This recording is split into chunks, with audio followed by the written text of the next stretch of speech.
गेल्या 2 दिवसांमध्ये मुंबईमध्ये पावसाचा अलर्ट। आज पहाटेपासूनच मुंबई उपनगर, अंधेरी, बोरिवलीमध्ये जोरदार पाऊस। नवी मुंबईमध्ये रात्रभर तुफान पाऊस, वादळी वाऱ्यासह आलेल्या पावसामुळे खारघरमध्ये वृक्ष उन्मळून पडलेत।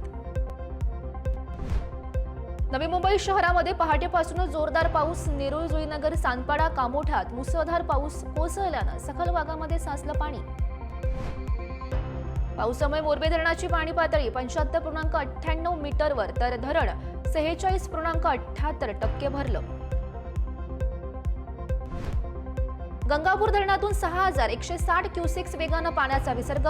धरणाच्या पाणलोट क्षेत्रामध्ये जोरदार पाऊस। नदीकाठच्या नागरिकांना सतर्क राहण्याचा इशारा।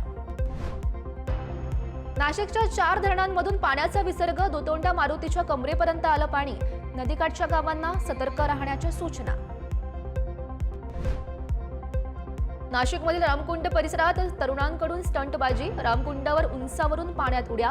पाणी पातळी वाढत असताना तरुणांकडून हुल्लडबाजी। पालघरमध्ये पावसाचा जोर कायम। नदी नाल्यांमधील पाणी पातळीमध्ये वाढ। सुसरी नदीवरील पूल पाण्याखाली, तर मागील अनेक दिवसांपासून पुलाची उंची वाढवण्याची मागणी। माळीणजवळील पसारवाडी डोंगरावर कोसळली दरड। सुदैवानं कोणतीही जीवितहानी नाही। माळीण दुर्घटनेनंतर पसारवाडीच्या पुनर्वसनाची झाली होती चर्चा, मात्र कोणतीही कारवाई नाही। रायगड जिल्ह्यात मुसळधार पावसाची हजेरी। सततच्या पावसामुळे झेनीत धबधबा प्रवाहित। यंदाच्या पावसाळ्यात 19 वेळा समुद्राला मोठी भरती येणार। 24 ते 28 जून दरम्यान सलग 5 दिवस मोठी भरती। रिव्हर राफ्टिंगसाठी पर्यटक कोकणामध्ये दाखल। कोलाडच्या कुंडलिका नदीवर राफ्टिंगसाठी पर्यटकांची तुफान गर्दी। 12 किलोमीटरचा राफ्टिंग थरार। आज दुपारी 12 वाजता मंत्रिमंडळाची बैठक। बैठकीमध्ये हिंदी सक्तीबाबत चर्चा होण्याची शक्यता। बैठकीत पावसामुळे झालेल्या नुकसानी संदर्भात सुद्धा चर्चा होण्याची शक्यता। महायुतीच्या समन्वय समितीची आज बैठक। स्थानिक स्वराज्य संस्थांच्या निवडणुकीसाठी महत्त्वाची बैठक। भाजप, शिवसेना, राष्ट्रवादी काँग्रेसचे प्रमुख नेते राहणार उपस्थित। स्थानिक स्वराज्य संस्थांच्या निवडणुकीसाठी भाजप ॲक्शन मोडवर। आज मुख्यमंत्री देवेंद्र फडणवीस यांनी वर्षा निवासस्थानी बोलावली बैठक। बैठकीमध्ये भाजपचा ॲक्शन प्लॅन ठरण्याची शक्यता। अजित पवार यांच्या राष्ट्रवादीचा जनता दरबार। सकाळी 10 वाजल्यापासून जनता दरबाराला होणार सुरुवात।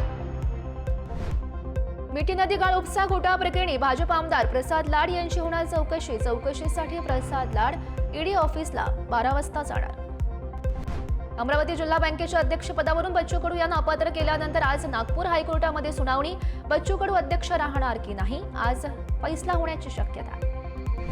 भाजपचे प्रदेशाध्यक्ष चंद्रशेखर बावनकुळे दिल्ली दौऱ्यावर। बावनकुळे यांनी घेतली भाजपा राष्ट्रीय अध्यक्ष जे.पी. नड्डा यांची भेट। मुंबईच्या प्रत्येक शाळेबाहेर मनसेचं एक सही हिंदी सक्ती विरोधात मोहीम। संदीप देशपांडे यांच्या नेतृत्वात दादरमध्ये हिंदी सक्ती विरोधात स्वाक्षरी मोहिमेला सुरुवात। गडचिरोलीमध्ये पुन्हा एकदा आत्राम विरोधात आत्राम। शरद पवार यांच्या राष्ट्रवादीतील भाग्यश्री आत्राम यांनी वडील धर्मराव बाबा आत्राम यांच्या विरोधात सुरू केलं आंदोलन। महाराष्ट्र विधानसभा निवडणुकीमध्ये संध्याकाळी 5 नंतर पडलेल्या मतांप्रकरणी 25 जूनला लागणार निकाल। संध्याकाळी 5 नंतर 76 लाख मतदान झालं होतं। मुंबईसह महापालिकेच्या निवडणुका दिवाळीनंतर होणार असल्याची माहिती। नव्या वेळापत्रकानुसार 3 ते 6 ऑक्टोबर दरम्यान प्रभाग रचना अधिसूचना निघणार। मुंबई गोवा वंदे भारतच्या शेकडो फेऱ्या रद्द। वंदे भारत पावसाळी वेळापत्रकानुसार फक्त 3 दिवस धावणार। राज्यामध्ये काल आढळले 33 नवीन कोरोना रुग्ण। नागपूरमध्ये 61 वर्षीय व्यक्तीचा मृत्यू। वर्षभरात आतापर्यंत 2370 रुग्ण आढळले पॉझिटिव्ह। एसटी महामंडळाला 10,000 कोटींचा तोटा। श्वेतपत्रिका जारी। 4 वर्षात फायद्यात आणण्याचा परिवहन मंत्री प्रताप सरनाईक यांचा निर्धार। इंटर्न डॉक्टरसाठी बायोमेट्रिक हजेरी सक्तीची। आरोग्य विभागाकडून सूचना जारी। डॉक्टर्स महिन्यातील 6 ते 7 दिवसच रुग्णालयामध्ये उपस्थित राहत असल्याच्या तक्रारीनंतर हा निर्णय। उल्हासनगरच्या छत्रपती शाहू महाराज उड्डाणपुलावर खड्डेच खड्डे। उड्डाणपुलाच्या खड्ड्यामुळे नागरिक त्रस्त।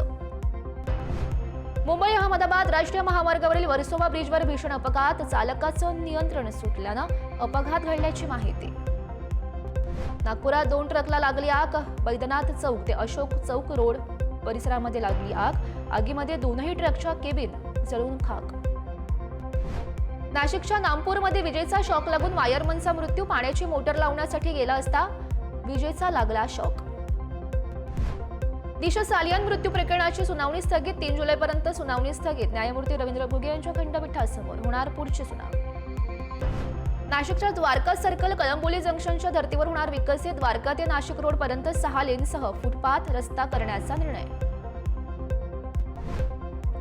इंग्लंड भारत कसोटी सामन्यात भारताच्या दुसऱ्या डावात सर्वबाद 364 धावा 371 धावांचा पाठलाग करताना इंग्लंड दुसऱ्या धावात बिनबाद 21 धावा. सामन्याचा शेवटचा दिवस.